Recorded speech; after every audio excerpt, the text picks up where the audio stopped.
Hello and welcome to the Black Tower. I'm the Sorcerer Sewell. Today, interview, our coffee with the Sorcerer Interview is with From the Ashes Publishing's very own Conjure Man, Papa Shadow. How you doing, brother? I'm doing very good.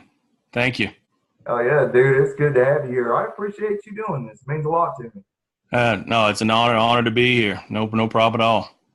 Yeah, you're probably one of the hardest people that I've met to be able to get a minute or two because you're always busy, always doing Uh, something. Always got something. If I'm not getting a personal message or something popping up or doing work for clients and whatnot, and then you have your personal life, yeah, that you balance somewhere in there too. So, oh yeah, definitely on the go a lot. Oh yeah, you make I've met a lot of people in my life, and I've known a lot of folks, and I've heard a lot of people's practices and this, that, and the other. Mm, And I've only known one other Budon style practitioner in my life personally.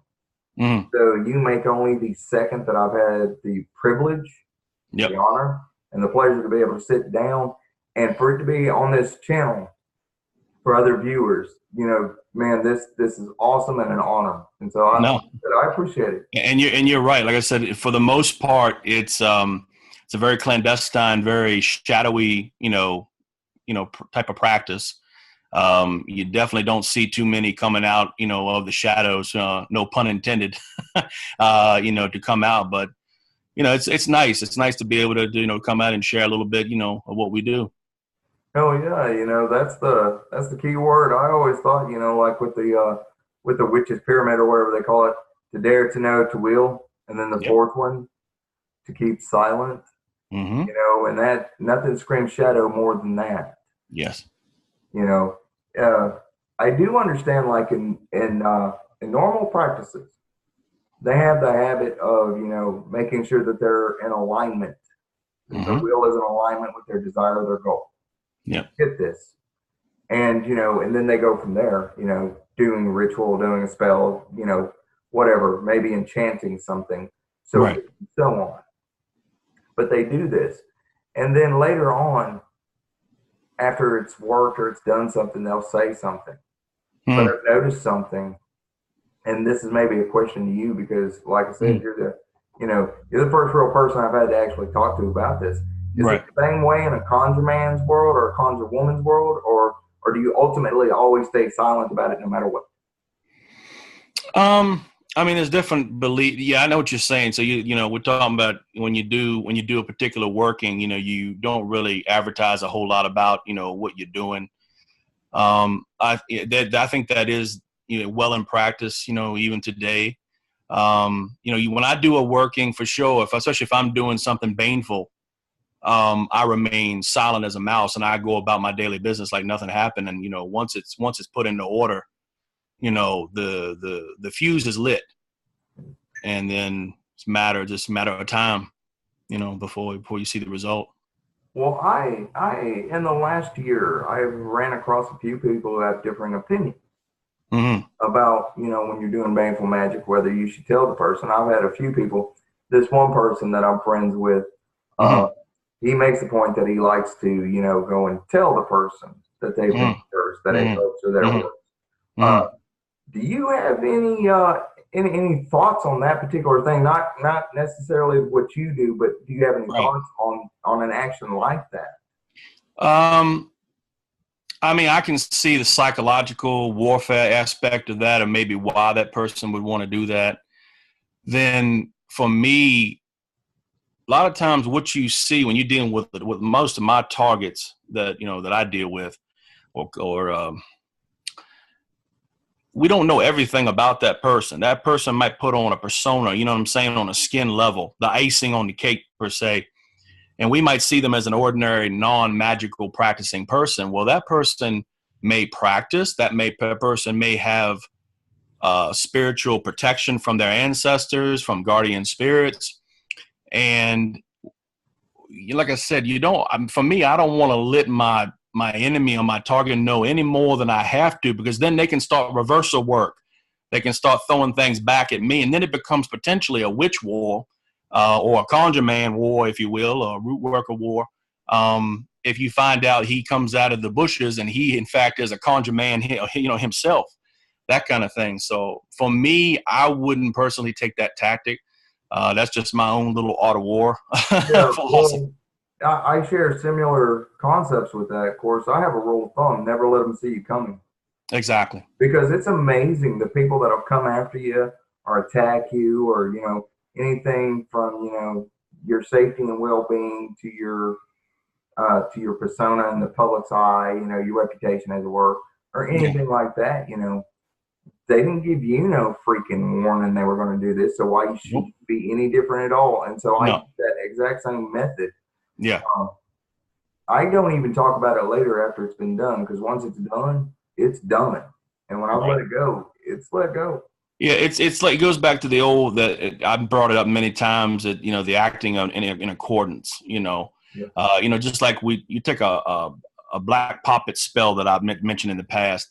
You go out to the graveyard, you bury that poppet, you treat it like a real funeral procession, if you will. And they say a lot of people, we're creatures of, we like to see the results of what we do. A lot of times, instant gratification. We want to see something going on. But the rule of thumb, no matter how tempted you are, when you get up and leave that burial scene or where you've buried that object, that poppet or gree, whatever, you don't want to be turned around looking at it. You know what I'm saying? You don't want to, you want to about face walk away, because that's your way of acknowledging, I understand, it's done. That's it. And you never return back to that site, because you don't want, because then you start putting the energy of doubt into the mix. And when that comes into play, and that comes into, even with clients, even if I'm doing the work, I tell a client, you need to stop that negativity right off the bat. You got to stop that. You can't be, how do you know it's working? How do you know it's doing this? How do you know it's doing that? Are you sure it's working? All that can work against your work. Yeah. In my experience. Well, going into that, let's go into that for just a minute. Mm-hmm. You offer services and things. Let me ask you a question. How often are you able to tell people, look, you want me to do this work for you, but I Right. require some things out of you. I Right. need you to let me do what I'm doing and let it go. Or do you find people are just constantly badgering you and you're like, no matter how much faith I put in what I'm doing, Right. I am combating their attention to what I'm doing. It's like, then why did you even come to me for spell work if you're going to Yeah. honestly doubt it? I think that's really a good topic to delve into, because what I find is that, you when you're doing root work, there's work on both sides to be done. And that's what a lot of people don't understand. For example, let's say somebody wants a job. Let's say somebody wants to find money. Okay, I'll do the work. I'll get the petition going and, and do what I got to do. But then you find out that the person is just sitting on the couch, flipping the channels, and they say, Papa, the money's not hitting at the door. The phone's not ringing. And I'll say, well, did you put an application out to a job that you wanted? Did you go to a casino and maybe play a game of chance because I've boosted that chance, in your favor? Or did you just sit there watching Jerry Springer hoping it's going to come to you? You know what I'm saying? So Oh, it's my man. it's kind of one of those things. And same thing with love work. We can go on to different areas. Love work, people will say, well, I haven't found love. And I say, well, man, love not going to come beating at your door. You got to put yourself in a position to where that energy is going to benefit you. Yeah, like if When you go over there and talk to that girl that was looking at you, exactly, you got to get something going. You got to do a little work with the work, and that's what I tell folks all the time. And the best success stories I've had is when people are doing something on their side, on doing their part in conjunction to what I'm doing. Then boom, you start getting all kind of results. Yeah. I had one person one time. Soon as I did a road opener right for him, he got 5 calls the next day, 5 interviews. Boom. Sometimes people lucky to hear one. Sometimes you're lucky to hear from the unemployment office, you know. So this guy got 5. He got 5 in one day, and he goes, "Papa, I don't know what you did, but I got 5 interviews." I said, "Well, the good thing is you put the applications out, so you did your part. I did my part, and that's all going. Now, what's going to happen. Going to happen. That is wild. I love how you answer that question, because on my channel here, both in my own personal life and on my channel, any advice that I give people, I always tell them straight up. Yep. Magic is not the end all be all. It is supposed to be worked in accordance with physical action. Exactly. They are 100%. One and the same, and here's how they're one and the same. Yes. If you think and walk, same as you think and speak, mind and action should be one. Yes. And another thing too, like if let's take love work. If I have a lot of clients that'll say, I want this person and this person only. I don't want no one else but this one person. Okay. Here's the thing. The old saying, you can drag a horse to the water, but you can't make him drink it. Okay. Well, magic can bring that person to you. Heck, I've even brought people back from situations I was told, leave it alone. My own self, I've done work. And I can share that one with you a little later on. but the thing is, if it's not meant to be, even the spirits will shake their head. The Lord will shake their head. And what they'll do, if all is right and in accordance and everything's done right, you may not end up with that person, but you'll be guided in another direction towards the person you're supposed to be with, right? That's the thing, is that when people say a love work's not working, I say, well, you're not looking at it right. If I try 4 times and I bring somebody together and they want to go out on a date and then 1 minute change your mind 500 times, that's probably just, that's kind of the universe telling you something, to your face. But don't give up. Go put yourself back out there. Go to the club, switch that negative to a positive. Go out into a scene where you can find love. That energy's not dead. That energy's still with you. Don't waste it on something that, it's not going to go anywhere. Yeah. So that's another thing, to look at when you're dealing with that kind of stuff. I'll give a short story. So there was a time in my life where I needed some money. And I lit a candle for it. Within 3 to 4 hours, something like that, there was a knock on my front door. And this guy come out apologizing for having owed me forever and a day. And that money, I needed that. Yes. Magic can do that.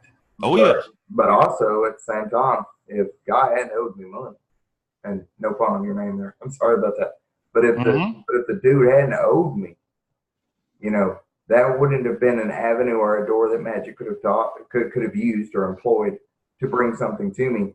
Because one of the things missing that's not explained nor told or talked about or explained to people that are in different magical practices is this thing called a path. Yes. Magic, like electricity, follows a path of least resistance every single time. So you ask for $10,000. Well, you end up, becoming disabled for life. But congratulations, back time was $10,000. And I'm using this as an example. Right. You have fucked yourself for what your desire and need was because you had no avenues or paths opened up beforehand. Right. Okay? That's why, like a lot of what you and I are talking about, I think it was Christopher Pinzak, he called it a nexus of power. And a nexus of power is an individual who stands dead center of the crossroads, a lot like Papa Legba, a lot like Hecate, certain crossroads. Yep, Mekafu, yep. Well, like with every spirit I've ever worked with, they don't want me worshiping them and asking them to do this and do that. They want me to emulate them and learn how to be that center point myself. Right. But the thing is that to do so, I have to realize, there's a 360-degree area about me, and the paths are all over the place. And I have to open up each road individually because it's no different than what they're going to do when they're trying to back you up on what you design or want. Right. And so And so I have to put out the applications. I have to make the phone calls. I have to make the visits. I have to go out. Right. You got to do a little something. You just can't sit there and live. You can't. It's an equation.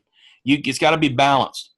You can't have it the magic doing one thing on one side and the other side just falling flat, because that's exactly what the results are going to be.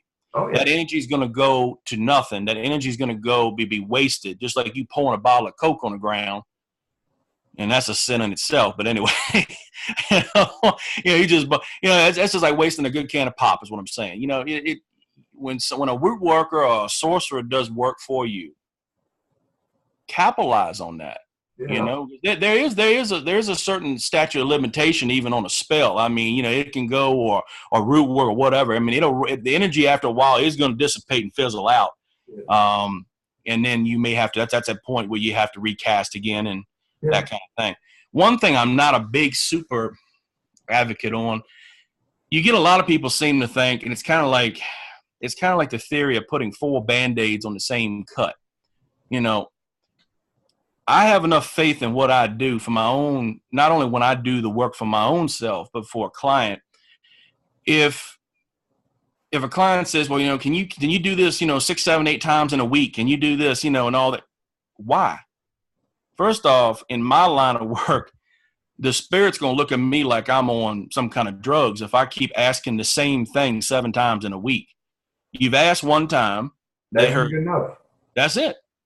That's it. Because again, going back to that acting in accordance, every time you recast multiple times within a short period of time, sometimes you may have the rare case where they're tolerant and they will listen to you all 7 times. And then sometimes they may say, you know what, this guy's doubting every time we do something. And I ain't doing nothing. I ain't doing nothing. Thank you. That's it. Yeah, exactly. So have faith in what you do. That would be my advice. Even somebody starting on a particular path work is, don't doubt yourself. You have to have faith in what you do, or else there is no magic. There is no conjure. It's just you playing around with powders and oils and, faking the funk and looking the part. But you got to have the faith, and you got to have that connection to that energy and that flow, and then and believe in it. Oh, yeah, you do. It's like way back in the day, about 4 or 5 years after I what I call it an awakening, spiritual initiation, whatever you want to call it, magical initiation, where I was brought back from a point of desolation and death to a life and being filled with purpose and drive and all this other stuff, and in a vision. Because as I say, people perish for a lack of vision.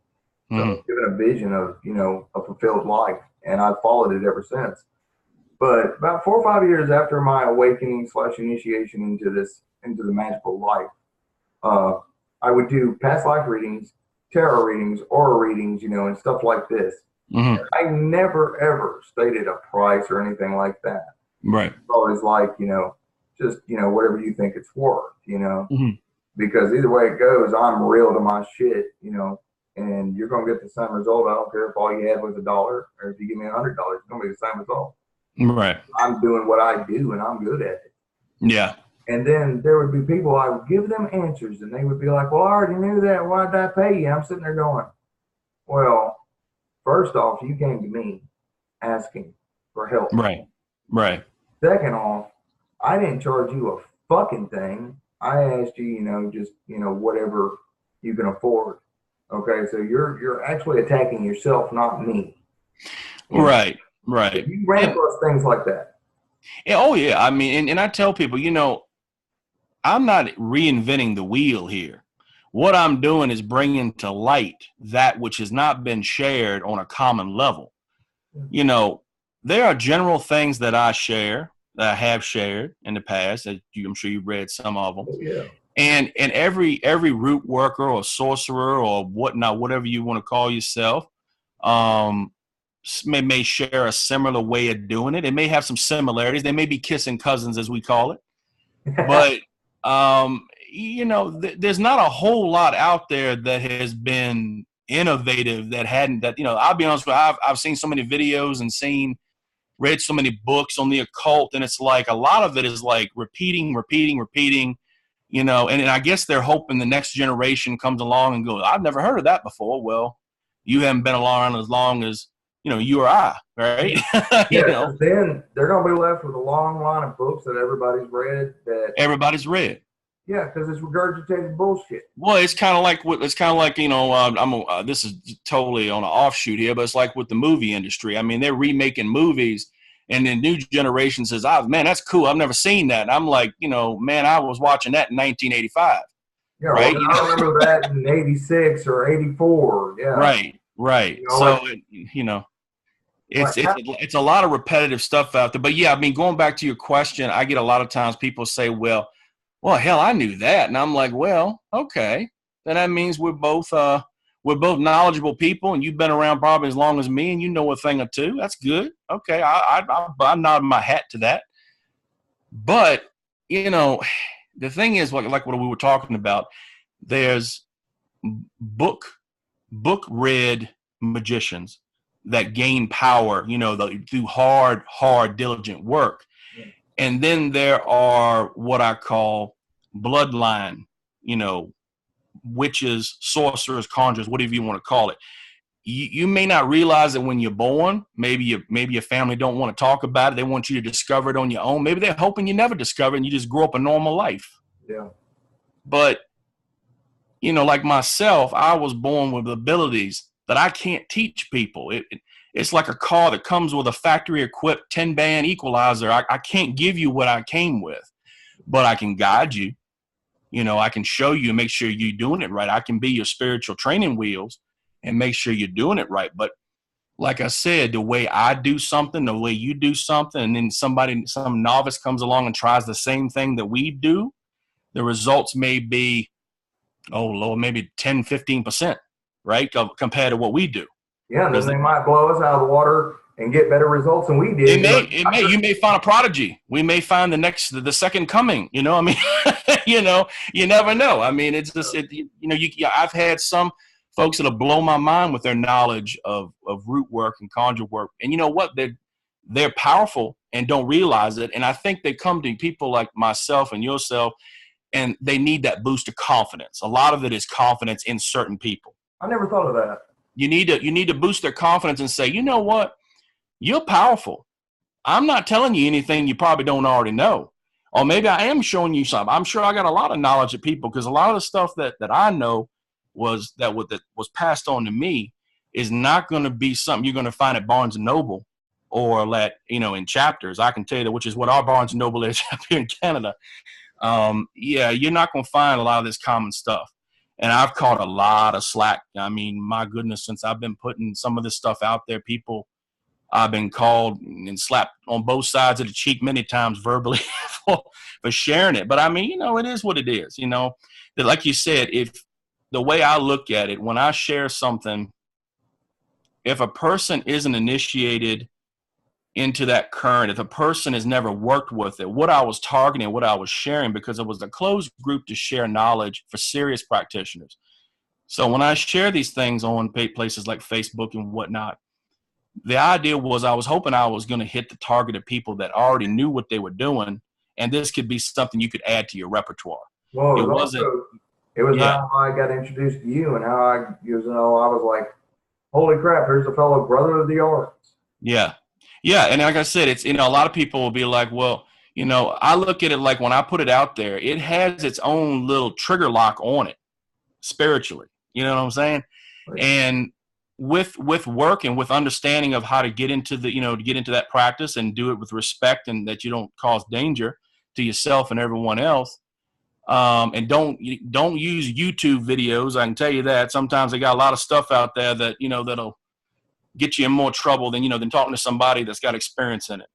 Yeah. So that would be another thing that I would advise, you know, just on a side note, you know, if somebody's going to do something, they have a question, talk to somebody like we're doing right now. You know, let's talk to experts like yourself and myself, and get our feel on it. Is this the right way? You know, it's nothing wrong. I had no problem answering a question for somebody during a consultation or something and say, hey, you know, I want to go do this. What's going to happen? What have you found? You know, am I doing it right? Am I doing it wrong? And I'll tell you quick, if I think you're heading down a road to a train wreck, like you said, I'm going to be straight.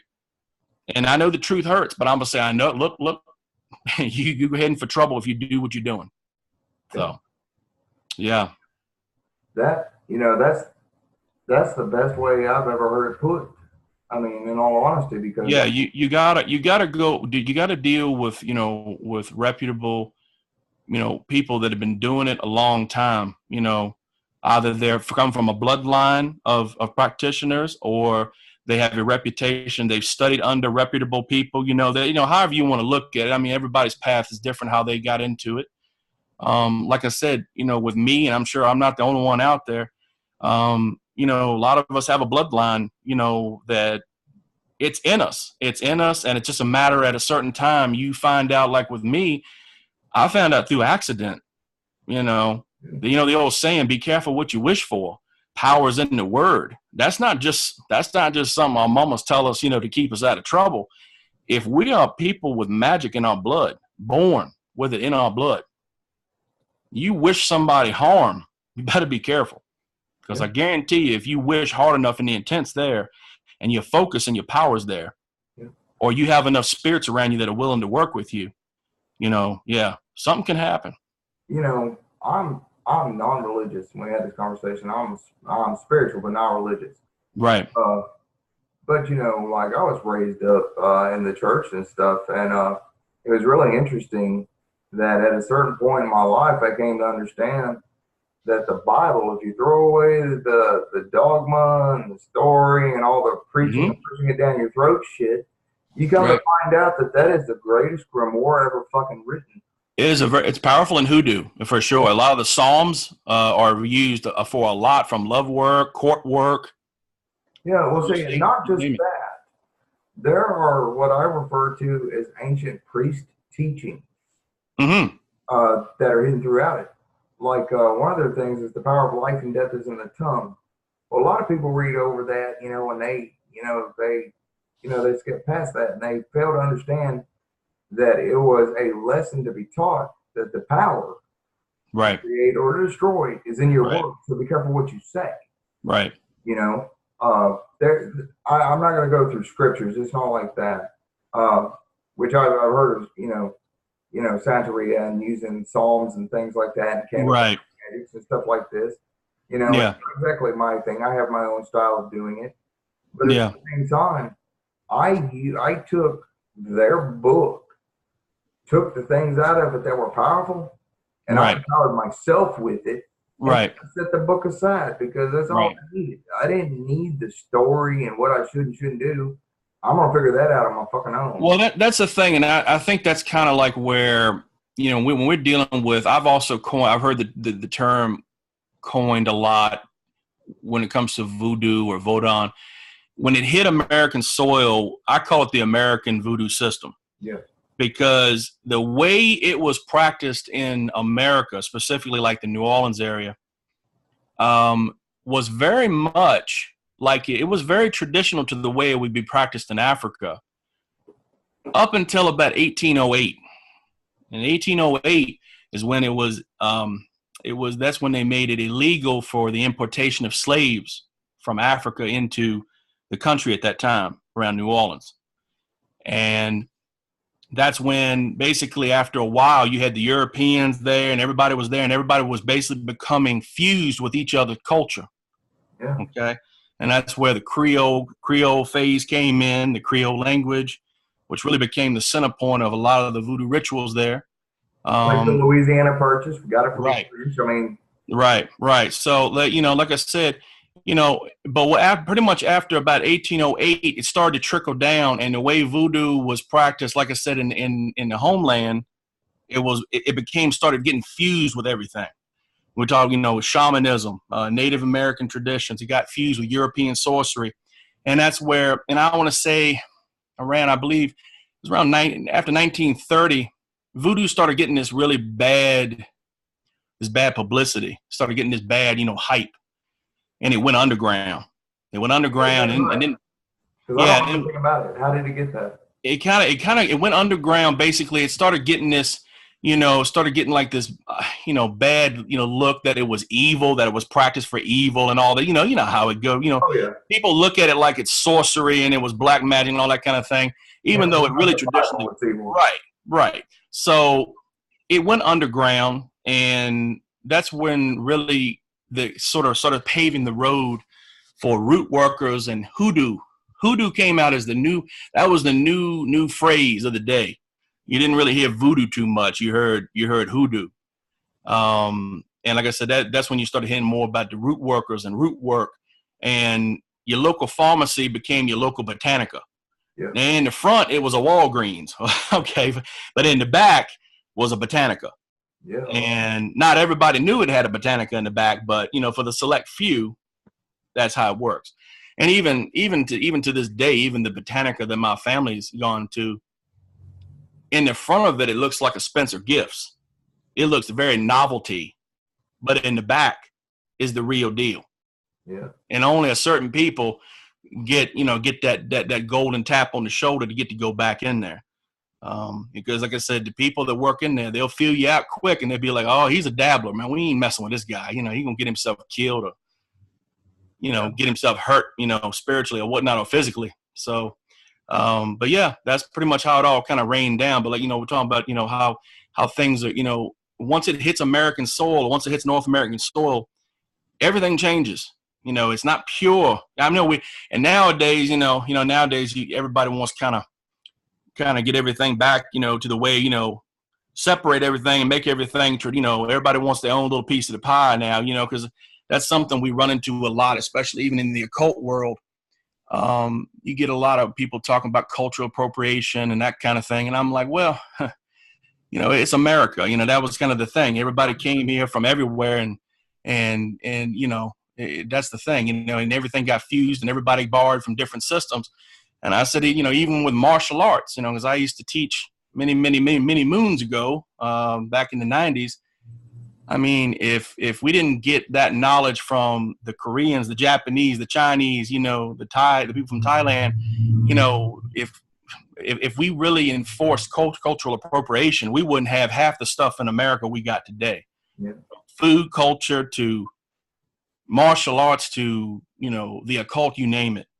So that's what I'm saying. It's a lot of people are against, you have some groups that are against, people learning different things. You can't study, I don't know, runic magic because you're not Viking descent. You can't do this because you're not from this descent. I'm not saying, you may be somebody that has it in the bloodline's got a little more of advantage, certainly, you know what I mean? Like in my bloodline, goes all the way back, like I said, working in the deep South. So, the spirits in the voodoo current, recognize that bloodline. Yeah. Some people might agree with that. Some people might disagree with that. I said, you know what, take that up with the spirits, because ultimately they're the ones that are going to decide if they want to work with you or not. Indeed. I think it was back in the early 1900s during the industrial, the age of the Industrial Revolution. I know it started in the 1880s, but up until around 1909 to 1914, something like that, started this thing where America was known as the smelting pot.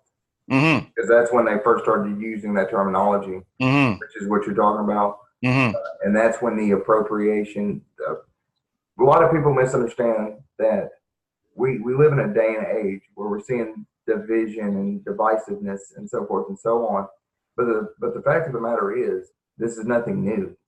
No. It is forever and a day, Yeah. And even in the early 1900s, they had problems with immigrants, stuff like that. You had the people that were like, well, we gotta help these people. Right. And everything else. And then you had the people that were in charge that had the money and everything else. And they're like, oh, we don't need this, that, and the other. And it gave rise, there were a lot of people that blamed our, in the 1920s when we had the, what was called, wind broke, and everything else. The Great Depression. Yeah, thank you. I have no idea why certain stupid phrases and words are leaving my mind, but during the Great Depression, there were a lot of people that blamed it on the immigrants. Like nowadays, we're like so many trillion in debt. Yeah. And what is the first thing they want to attack? The immigrants. Oh yes. This is so crazy, and then History has a funny way of repeating itself. And with that old saying, don't forget the past. Because it will repeat itself. You got to know your history. Oh yeah.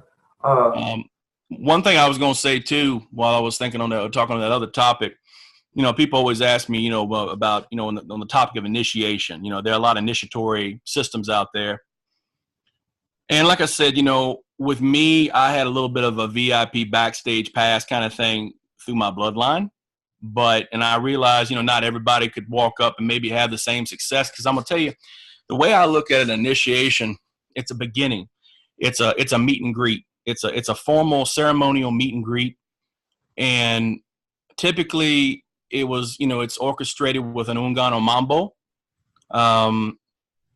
But in my personal opinion on that, what's the difference in somebody going out and speaking directly to the Lord himself? What I'm getting at is, and I'm thinking outside the box a little bit, an initiation is like a job interview. Okay. You're petitioning yourself. May I respectfully get your assistance to work in this current, and you work with me. You're either going to get the job or you're not. Yeah. And that's what I call an initiation. Now, even going into like different religion, outside of the voodoo religion, does a person necessarily have to go through a priest, to practice Christianity? No. You can dial. If you believe in that system, you can dial directly to God, from inside your bedroom. So it's the same way. Same way. Conjure. See, that's good to know, because I know that there are a lot of people out there. Well, like I said, it's been put in the stone that way for so long. It's a tradition. Yeah. And like I said, and then there's a seedy side to it as well. It's also become a hustle business for a lot of dishonest people that there have been people that have gone to pay for initiations and gotten paid $10,000 if not more for initiations. And what have you drawn from it? A man that says, okay, you're initiated now. I've spoken with the spirits. Everything's good, right? Yeah. But you could do that yourself. Yeah. And anyone that says you can't, I'm telling you, you can. Yeah. You can do it. And you don't need to pay $10,000. What I'm getting at is there's a lot of people that have paid money and got nothing at all. Yeah. It's a hustle. And I'm not saying everybody in the game does it. I know people have bills. People have to make a living. A lot of people do it full time.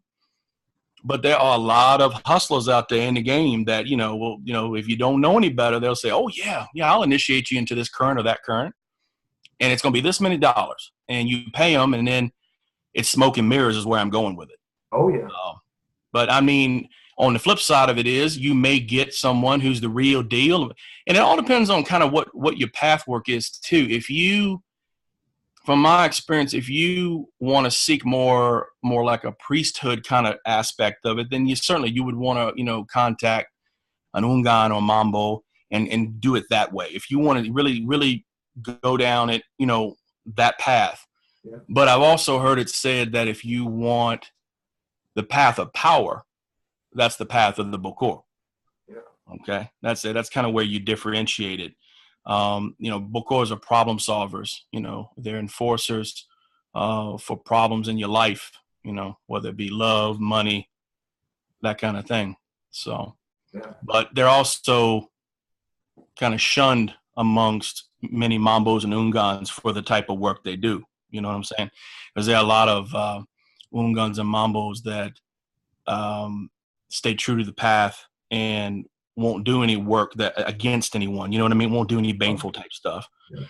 So that's why a lot of times people will seek the work of a Bokor, for certain things like that. So. Well, I'm gonna tell a little bit of a story, or go into a subject, mm-hmm. And then I'm gonna come into a question for you. Mm-hmm. Okay, so in this day and age, And we have these initiations and all this, that, and the other, and become initiated in this current, become initiated in that current, become this, become that.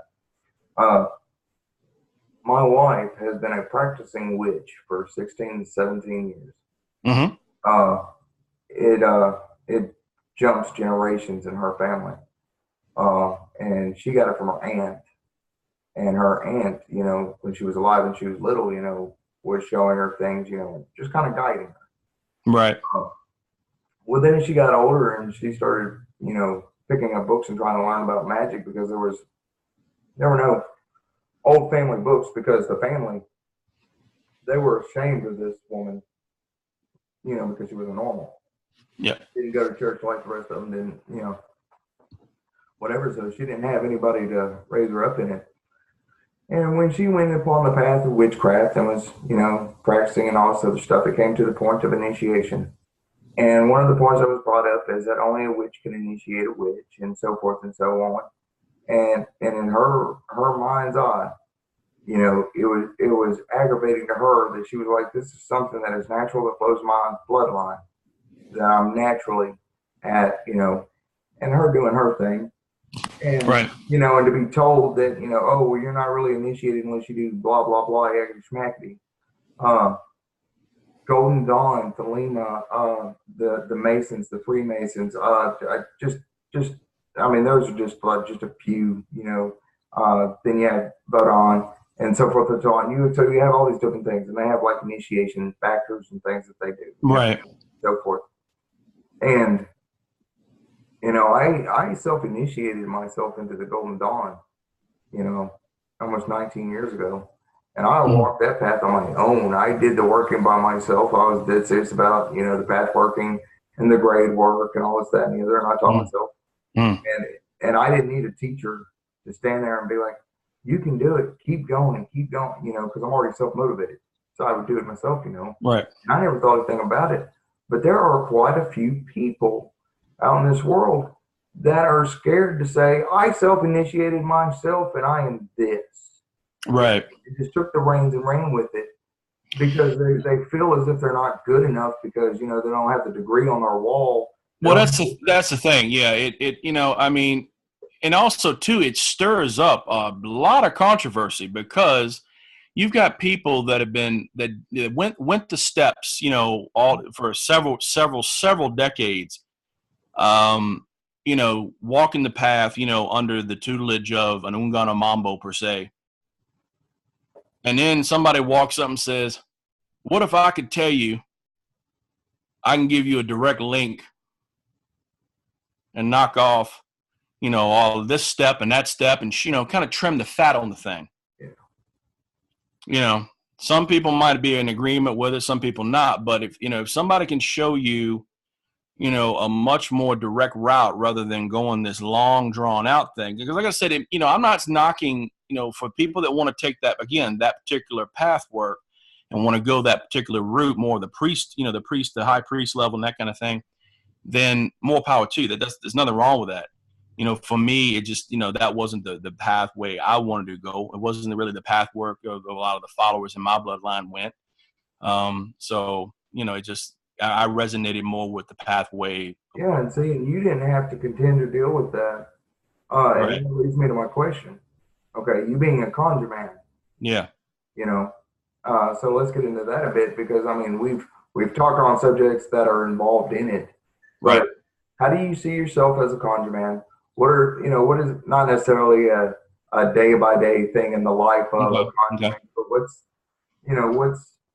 what is a conjure man? What does it entail? Like I said, it's a term that in short, it's one who performs conjure or or hoodoo, folk magic, root work, that kind of thing. You're a conjure man because you're conjuring things into into reality. I mean that's kind of, I guess, a more in depth way of trying to describe it. Not a new term. It's definitely not a term I created. It's been around for a long time. You've heard of Conjure Man, in movies and even some Disney cartoons, like the Frog Princess, I believe, had the Conjure Man in it. I mean, there's lots of, it's been around a long time. For me, it is, it's funny you say, on a day by day, I tell people it's not like it is a daily lifestyle every day, you're going to have your mojo bag with you. You're going to make your offerings, to your spirits, to the Lord, every day, you're walking and looking through the eyes differently than people that are just out here going to work, paying bills, and not living in that spiritual world. Yeah. Like I said, for me, I'm someone who's getting calls or messages on a daily basis, to help with different areas, whether it be mainly money and love. And you do get the occasional baneful stuff come across the table. It's not often. It's surprisingly not as, I would say, since I moved, up further north, shall we say, I don't get too much of the baneful stuff. Yeah, you don't get too much baneful. It's more money and more love, more lighter stuff, which is fine. That's cool. But I know when I was down in the South, you definitely would get more of the, my boyfriend beat me up, he won't leave. Can you help me? That kind of thing. So you definitely get more into the more baneful stuff, when I was back in the South, for sure. The reason I bring this up is because you're with From the Ashes Publishing. Yep. With Espen Kane, Darcy Azit, or Yep. Sorcerer Mary, excuse me, Edgar Craval, J.S. Garrett. Oh yes. And all these wonderful, wonderful people, and each of you, you offer different things. Oh yeah, we all have our own. Yeah. I saw the video when you were with Kane, and like he put it kind of best. We're kind of like it's like an A team, It's like he put together a wide array of talent, and we each specialize in something different. We each do something different. There are going to be people that resonate with me, with what I do. There are going to be people that maybe resonate with another practitioner. What I know, you being a Conjure man, you do it all. Yeah. For me, I have a certain select, I guess, sort of my top pick stuff that I put on the site. Yeah. I have a fast cash one on there that pretty popular. That one, brings you kind of fast forward your opportunity to find money or make money a lot quicker than you would otherwise. Yeah. I've got a lot of other stuff on there is more like more baneful stuff, like my mummy hex. I work with that. That one's really nice. That's a nice one if you just you have somebody that's maybe trying to slander you or ruin your business, or maybe like a competitive business person is what I'm trying to say. You don't necessarily want to do something really hardcore baneful to them, but you want to suppress them and bind them, and they can't harm you no more, as long as they remain pretty much inside of a wanga or a spirit jar. Yeah. Something I like to do with that is to soften the resolve of the person who is set against me. Yes. Soften their resolve so that they lighten up. I found it works. Yeah. And then I've got some when you get into a little more of the heavier degree stuff, you got like the classic Jezebel root hex. That's a universal one. You can summon an array of dark, forces with that particular hex. I took it a little bit different direction, and I work with one of the barons, Baron Limba, which is that's a touchy lower to just to work with. The Baron, that particular Baron, he has what they describe as an insatiable appetite, and he can be just as dangerous to the magician as to the target you send. Oh yeah, on that one. So, and there are a lot of other paths that have spirits that are like that, where they're basically, you cannot control this this particular spirit. There are many, I believe, even in the Necronomicon you mentioned earlier. They're just some in there that are just too powerful to to even work with at times. Yeah. But that's one that in a dire situation I have worked for clients. And then the other stuff is like shadow work and stuff like that, like my black muss or things of that nature. Mm-hmm. Well, although like with a lot of the people from the Ashes Publishing that I've interviewed and that I'm friends with, because I'm friends with all of y'all, and I love what all of you stand for, what you represent, and what you offer. Yeah. But like with all of you, I personally, I myself, I've never had to go the route of, requiring aid or help outside. Right. You're one of the few people that, like I was telling you earlier before we started this video, Mm. that I've read your post. I've paid attention to those Right. free spell ideas that you've given out. Yeah. From my own personal experience of working spells and things, I looked at it, I was like, holy shit, I never thought of that. And that's very powerful in the combos and the way in which you did it. Right. Right. You And, know, I try to offer, different alternative ways of working it. Cause a lot of times you get the questions like, you'll notice a lot of the work that I put on there. A lot of it is like crossing stuff or laying down tricks where you may have to like sprinkle, say, goof or dust in front of somebody's door, or you may have to bury a gree in somebody's yard. Well, we live in a top notch, high tech age now where we, maybe they didn't have cameras and security officers sitting outside somebody's house. Maybe they'd had back, in the day. yeah, Now you got to be a little more creative. You know what I'm saying? So like I've offered, like, for example, like with a goof of dust technique. I don't know if I think I mentioned to you, or maybe I mentioned to someone. I talked to so many different people. Um, been but there. there's a technique where you can remotely use that goof of dust where, a lot of people would think, oh, you have to put it in front of their house. You have to do this. You have to, they have to make contact. No, you can draw a puppet figure in the dirt, in the ground, and, make that person, you know what I'm saying? Make that link to that person, sprinkle that thing in goof of dust and light it on fire. And I guarantee you it'll reach out and touch. Yeah, That's something I recommend just anybody doing, but that's just an example. practice wise, I like to say this: there is a will, There's a there is way. a way. Exactly. There's a way for sure. And that's another thing too. People ask, well, what if this happens? And I try to give them, like, back when I was doing a lot of the free posts, I like to give them like the, reversal things. I like to give them the self-defense aspect of an art, as well as not just the offense. Because a lot of times you get books, it's all offense, offense, offense, offense. Well, just like in a real fight, I mean, a man's not just going to stand there and say, hit me. You might get that lucky. You might get lucky like that.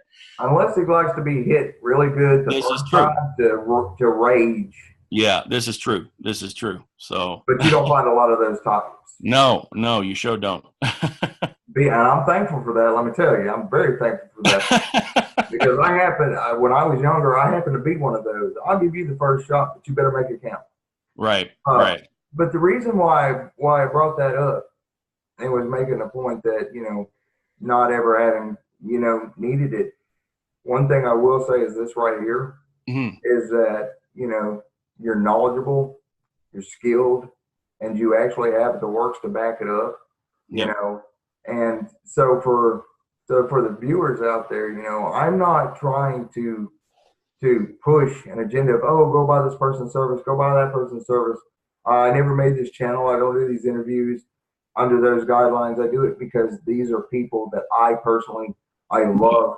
And it's like I've showed you pictures too, like when I'm like from live workings I've done, and I tell people all the time. I said, look, you're welcome to come and sit with me, and you will see what I see when you see these smoke manifestations of, say, Simbi Makaya, for example, and that one where you see the snake clearly coming up and the mouth coming down. I thought that was so wild. That is no Photoshop there, my friend. That is all 100% live feed. So it's it's. It was funny. I was using the light and the smoke to manifest. Yeah.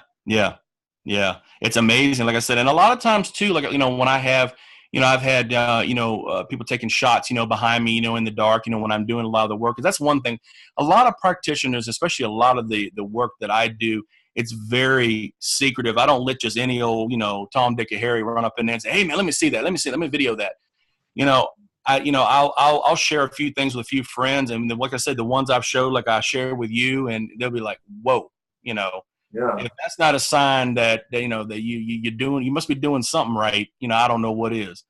Yeah. Well, it's just, it's what I call the proof in the pudding. It's the proof in the pudding. Yep. It's the, your spirits are strong and Oh your yeah. spirits are with you. Oh yeah. That's very powerful. Well, that room, like I said, that room's got so much spiritual energy and power in that room. We were talking a little while ago. I had to move the computer out of the room.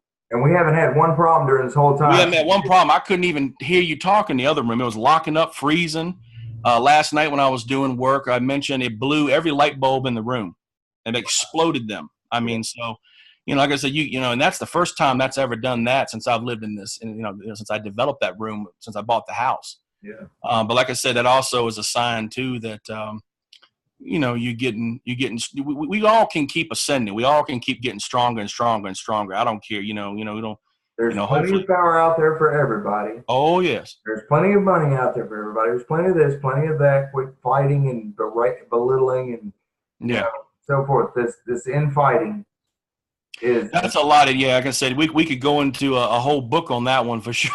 There's a lot of jealousy. If I didn't learn anything, before I came out of the shadows per se and went public and went pro, there's a lot of jealousy out there. And like I said, it's enough playing field for everybody. It's not like, that tight of a niche that, we can't all, enjoy a little piece of the pie. And I understand the shadow thing because I personally, I don't offer services. I don't offer this. I don't offer that. Yeah. Yet. I'm still in the aspect of I'm still doing what I'm doing. And until I get to that point, I'm not going to do it.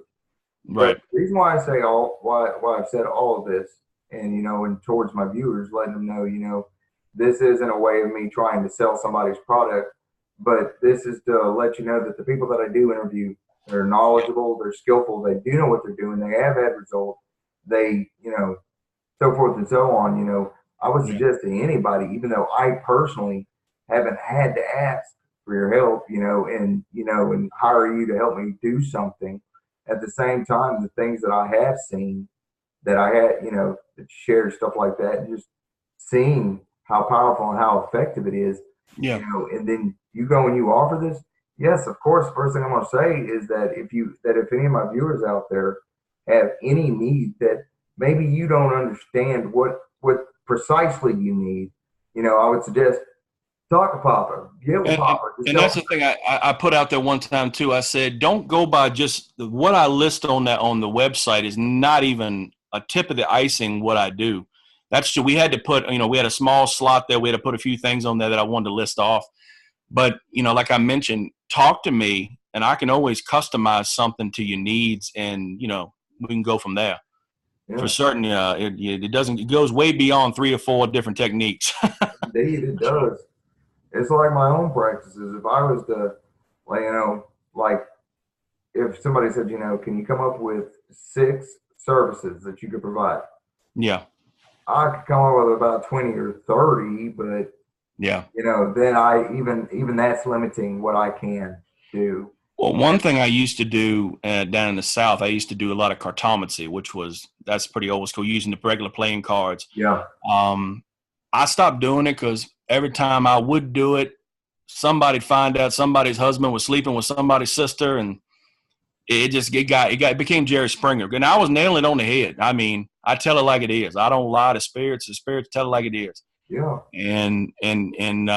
But that's something I'm thinking about maybe in the near future, something bringing that back. Yeah. Because I know a lot of people out there do the readings and that kind of thing. But for right now, I'm the consultations and the services are. Yeah. We'll stick with that for a little bit. Right. So I would suggest anybody underneath the links in the video, I'll give links to everything Papa Shadow that you can possibly get a hold of them through. But there was a subject I wanted to go over real fast. Sure. Wrap this up. Yep. Aspects of power. Okay. As now this probably should have been done early on, but at the end of a video I got to where I like to throw in a last minute thing. Okay. Aspects of power. We were discussing earlier, and I was telling you, we have the sense of self, and where we come from in our workings. Right. And yes, it'll change. It'll depend on your mood, on what the event is that you're contending with, so forth and so on. But from a conjure man only point of view, would you mind sharing with what an aspect of power would be for you? Is it to genuinely help people? Is it to genuinely uh, show off your God so that people realize that the spirits you work with are real?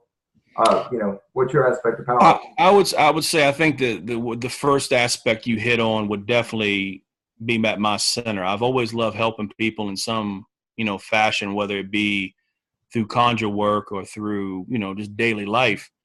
So I've always enjoyed you know before I went public and before I started offering to the public, what it's done for me in my own personal life, what it's done for my wife and I, what I've personally seen. I mean, I did a fast cash and a road opener right one time for a simple yard sale in the front of my house. We had no people. We said, this is a waste of time. Within 30 minutes, I had over 50 people in my front yard with the police directing traffic. And we all know yard sales can be really good or they can go belly up. We made close to $1,000 that day in less than a couple hours. Wow. That's the kind of gospel that, is that going to happen for everybody? It happened for Papa Shadow, but yeah, testify, brother, testify. That's the testament right there. So, so I would say for me, at the heart of it all is taking my abilities, what I've been given from birth, and being able to use those to help people in the aspects of their lives. Be like I said, we can divide in many different groups, but typically it's either in love or money or changing something out of your life. And like I said, you can make things disappear out of your life, and it doesn't have to be baneful. Yeah. You can use you can sprinkle a little 4-Thieves vinegar and make somebody go bye-bye, and it don't have to be harmful to them. It just gets them out your life. Yeah, so, it creates an event or something where they move on. Well, they just all of a sudden one day put the house up for sale. We all have that neighbor we wish would move out of the neighborhood. So.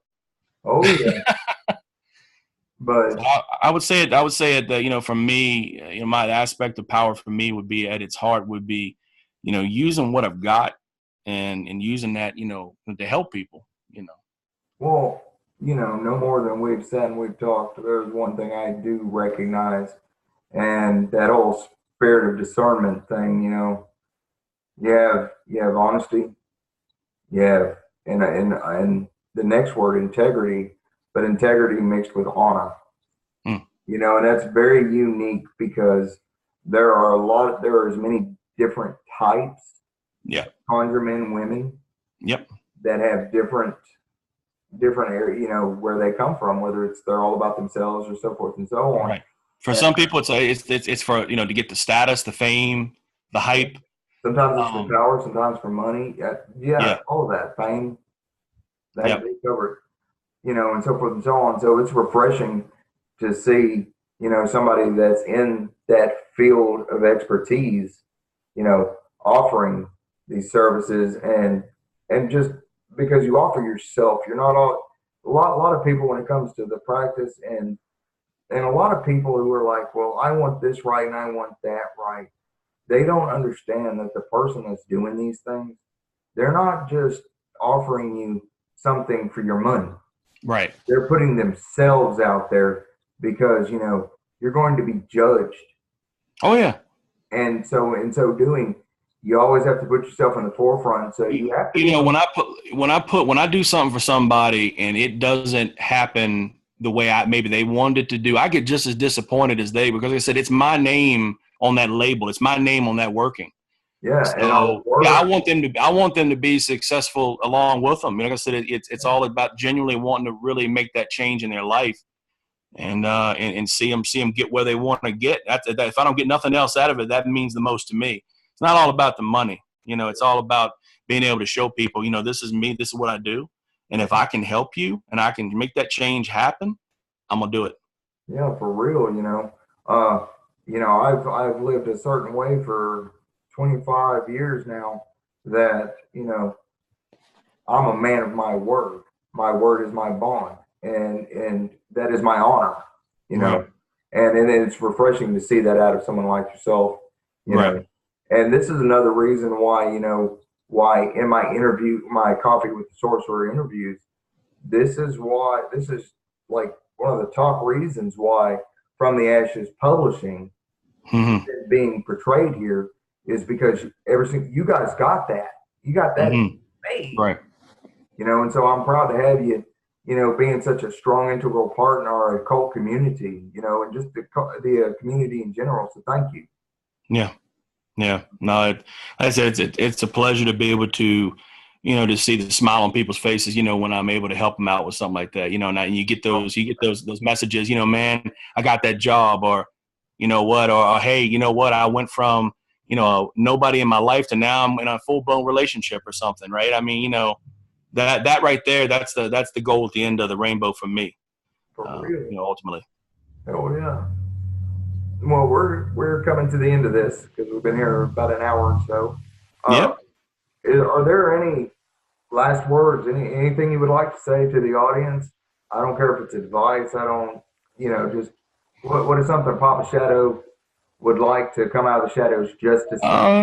Like I said, I think it's more probably more just a recap. Like we were talking. If whether it be the path that I do or any path you're going into, just get as much factual knowledge on it as you can. Don't enter into it and try to jump into, learn how to walk before you run is what I'm saying. Take your time.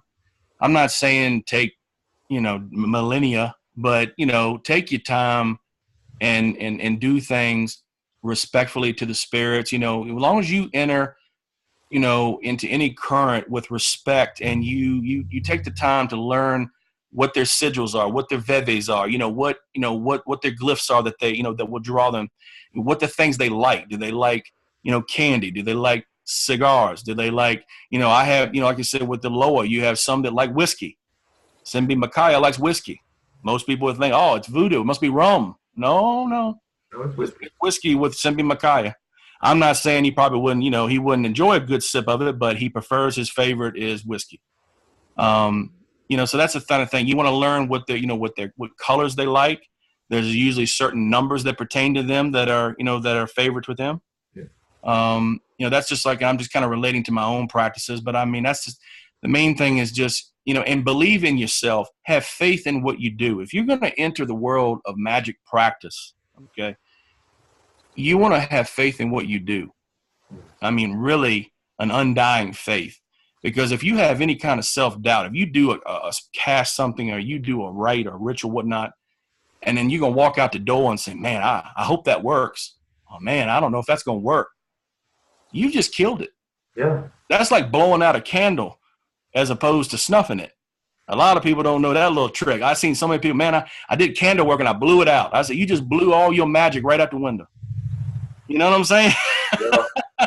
or little tricks like, don't, when you light a candle, I mean, some people use a cigarette lighter. I mean, nothing wrong with that. I'm old school. I like a match. I like that sulfur. Yeah. I like that sulfur to bring in the spirits. Right.